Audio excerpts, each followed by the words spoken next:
Welcome back to a new video. Today we will see part 2 of expansion of idea, where we will see how to build an expansion. So let's begin with a few examples. The topic that I've chosen first is pollution, Earth's enemy number 1. The reason I chose this topic because in Maharashtra board usually this topic is taken in writing skills, where maybe you can get this topic for your expansion of idea, or for speech writing, or for some news report, or in letters, any form. Or you can also have this twisted forms, like either it won't be pollution, the Earth's enemy number 1. It can be save Earth, we are part of nature but not a part of nature. It can be green city, clean city, or anything related to earth and saving earth or green earth. So let's begin with this expansion now. I must tell you, do not begin your expansion with lines like the given proverb means that. No, you must not use this. Let the meaning come through your explanation and in your summing up. So we'll see how to frame it in a proper flow. All the paragraphs should be systematic in order. Over the past few years, the environmentalists have been constantly issuing warnings that if man does not take steps to preserve the environment, the earth may become a dead planet. The major causes of deterioration are pollution and deforestation. Modern civilization and material progress have resulted in pollution everywhere, in the atmosphere, on the land, in the seas, and in the rivers. Air is polluted by smoke, gases, and chemicals emitted by vehicles and factories. Besides this, there is noise pollution in big cities caused by vehicles, machines, loudspeakers, and crackers. Pollution poisons the air and harms the ozone layer that protects us from the sun's radiation. Tons of industrial and chemical waste are thoughtlessly dumped into our rivers, lakes, and seas, which is a threat to marine life. In the past, trees and greenery provided a protective shield to man because of the ability to convert carbon dioxide into oxygen. The ecological imbalance resulting from man's greed is leading us to serious danger. One cannot expect man to turn back and retrace his steps. Nevertheless, it would be advisable to switch to eco-friendly alternatives. If we do not end it, it will end us. So you can see how our expansion went in a flow. All the paragraphs were connected. Yes. Also, we put another quotation. We can use more quotation or slogans or slangs or examples. But here I am using this in the end of the paragraph or the end of the expansion to highlight it. Let us look at another one. I think the pollution part was very much clear because all of you had this in the past years. So moving forward to our next topic, it is time and tide waits for none or no one.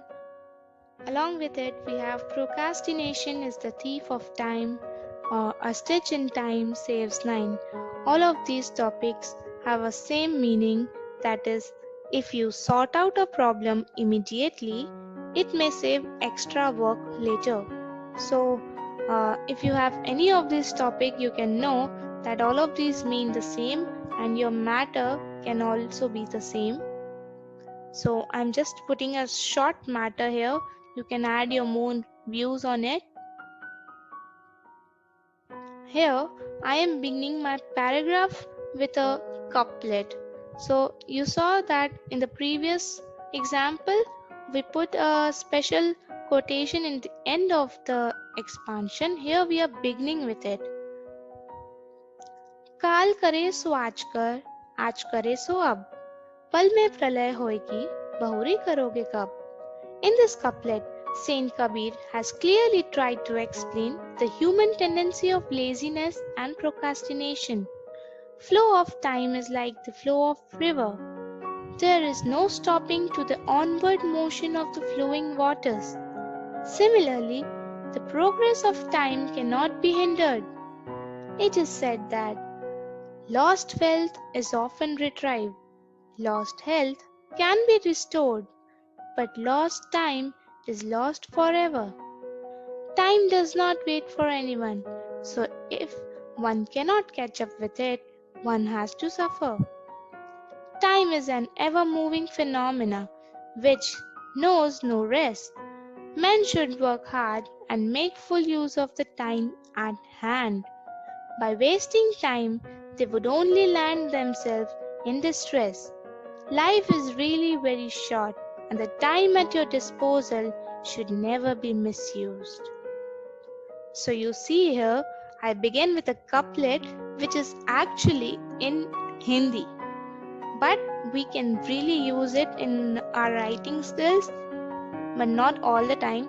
So, this is a highlight, that's why I have used it as it is, and I have explained it in a form.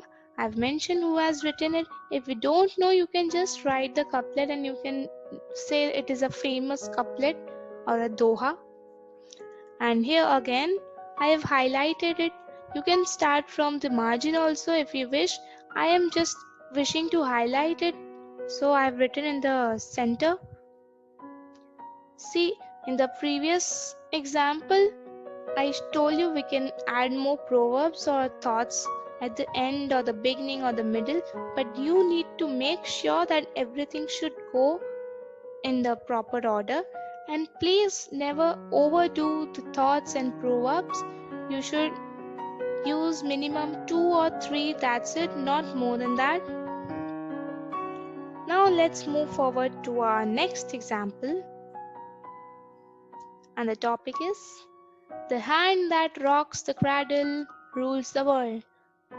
So this sounds complicated. What is it? The hand that rocks the cradle rules the world. So we know it's not the hand that rocks the cradle, it's the person, and the person who rocks the cradle or the person who nurtures us when we are small as a child is a mother. So here it means a mother's upbringing determines the character of the child. So let's look at the answer. A mother gives all her love to her baby. Children usually grow up in the care of their mothers. For a baby, his mother fondly feeds him with milk, bathes him, and cradles him. It is the mother who sees the first smile on the lips of a child, and she dreams of making it a permanent one. Mother is the first and the best teacher. Child learns its first lesson from the mother. Most of the child's moral training is given by the mother. She creates permanent impressions upon the mind of the child. Naturally, it is the mother who has the greatest and the strongest influence on the child. What children do in the world as men and women is largely determined by what their mothers did for them when they were small. What they have been taught on by the mother's lap will then be guiding force behind the decisions they make. The child then grows up to be an important personality, perhaps someone who decides the destiny of the people or countries, because it is the mother who molds the character of the child. No wonder it was that Abraham Lincoln said, "All that I am or hope to be, I owe to my angel mother." We have the example of Jija Mata, who inspired Shivaji Maharaj as a child with the stories of great heroes.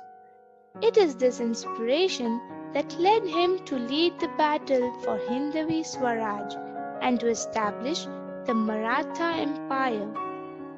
Napoleon was right when he declared that by educating the women, we educate and uplift the whole nation.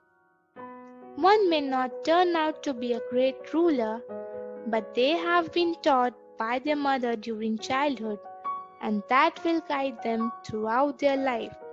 So, again, you can see I have used twice a quotation, first for Abraham Lincoln and then again for the Napoleon, but this time because it was not a direct speech, I just highlighted by underlining it. I have highlighted the words Jijamata and Shivaji Maharaj, Napoleon, and the Abraham Lincoln saying. So everywhere I did not choose that I will always begin my expansion with a proverb or end it with a proverb. You can use it anywhere you wish to, in all any paragraph you wish to. Make sure you do not exceed your length too much, because when we exceed it too much, more than 3 or 4 paragraphs, it comes to become an essay. And we are not writing an essay, we are writing expansion where you just need to explain the topic. इस दुनिया में सबसे बड़ा योद्धा माँ होती है।